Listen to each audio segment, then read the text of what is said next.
started kind of looking back to Louisville last week, again, probably a little microcosm of kind of what's happened a lot of this season so far this year.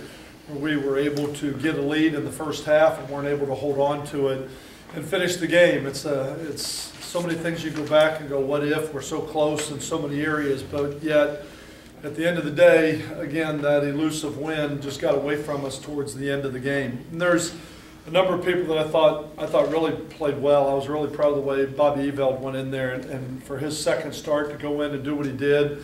Those 5 guys on the offensive line have just been troopers all year. We have remained relatively healthy up front. Those guys have really battled through a lot of pain and everything, and I thought did a really nice job on Friday. I think it was Friday, our last game with it. But offensively, we were able to put up 24 points, put up 17 in the first half, and do some things early that we felt pretty good about with a backup quarterback going into the game with what we were trying to do to protect them.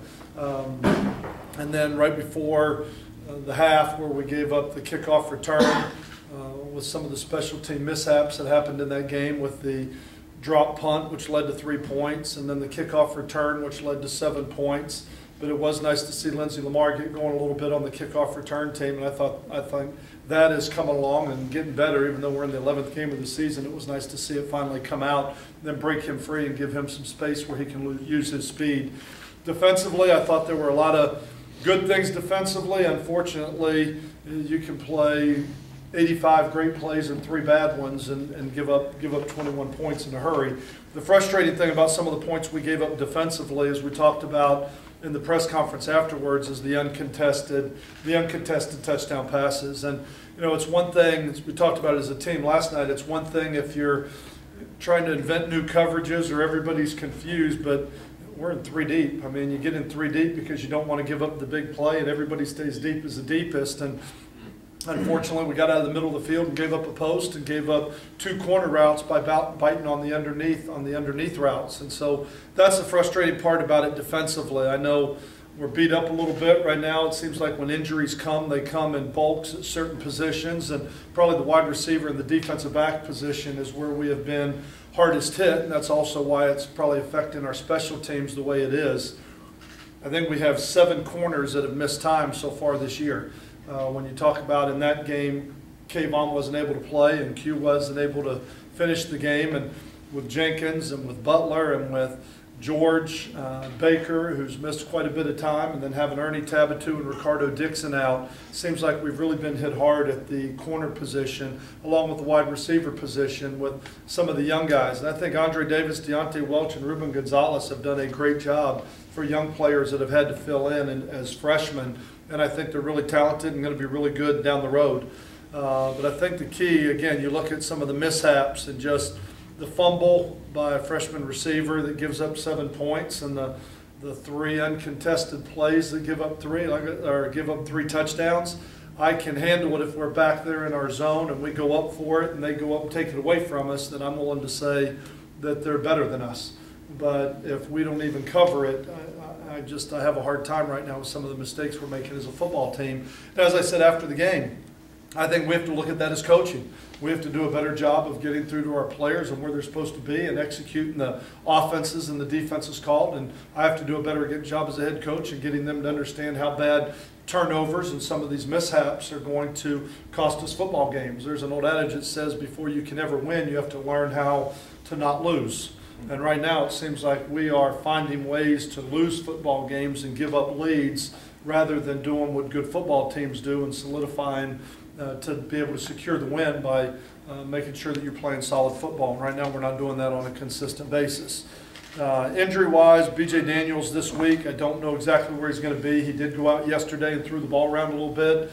Doesn't have the velocity on it yet, and is certainly not 100%, but he was able to go out and throw. We're just going to have to see what kind of progress we can make on a day-to-day basis and where he's going to be come Thursday this week for game time. So don't know with that. Baker, George Baker, Jaquez Jenkins, and Tyson Butler right now are all question marks. I don't know if they're going to be able to play or not.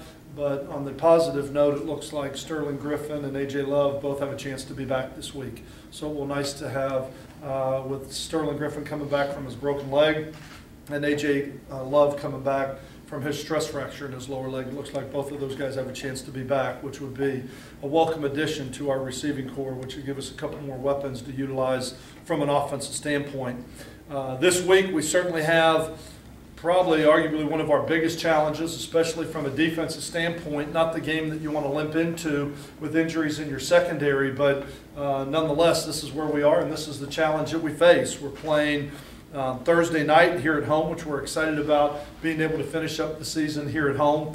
But West Virginia comes in as a very explosive offensive football team. Obviously, they are 6th in the country in passing. They're averaging 350 yards a game throwing it. I think 468 in total offense, and Geno Smith is one of the better passers in the entire country, averaging, I think, 151 with his quarterback rating, and what he's doing right now at 65% completions. He's got a couple very explosive wide receivers in Austin and Bailey. I believe that Austin is 10th in the country in catches, and Bailey is 13th in the country in yards. Very explosive players, and Tavon Austin is also their punt returner and their kick returner. I believe he ranks 4th in the country as a punt returner at almost 14 yards a game. They are, I'll call them Lindsey Lamar type of players with great speed and athleticism. That they get in open space, they can hurt you. They can make some things happen. So it will be a great challenge for our defense. We got to find out who's going to be able to play this week, and then put together a defensive game plan with the people that we have to get out on the field. Defensively, they're a very good defense. They give you problems because of their structure. They're a 3-3 stack. They've been playing it for a long time. They're very good at it with what they do, but it is a rule breaker with what you typically see as an offensive football team. They don't have the exotic blitzes that Rutgers and Syracuse and some of the other people we've seen. But they're very good at what they do and coming after the quarterback, especially Bruce Irvin, he's an all-conference player. I think he's got 7 sacks and 13 tackles for a loss this year. Good is one of the better linebackers in the league, and I think they're 2 strong safeties or spurs or jacks or whatever they call their outside rover positions are 2 of their best football players and extremely active. So it will pose some problems for us because they load the box. They can come from everywhere. And when you look at what we did in protecting our quarterback last week, that was not a strength of ours last week, as not only did Bobby get sacked a couple times, but he also took a number of shots back there in the pocket that we have to be able to eliminate with a young quarterback. So those are the challenges we have this week and where we are right now as a football team. The elephant in the room is we've got to win this game to become bowl eligible. We want to do that for our seniors, for this football team, for what they've been through, and especially as many close games as we've had where so many losses that just take the air out of your lungs by losing. I think we've lost three games now in the last play of the game, and the other 2 we had a lead in the second half and just couldn't hold on to it. So just unfortunate with how close we've been, and we've got to find a way to put this thing together for our final home game of the year.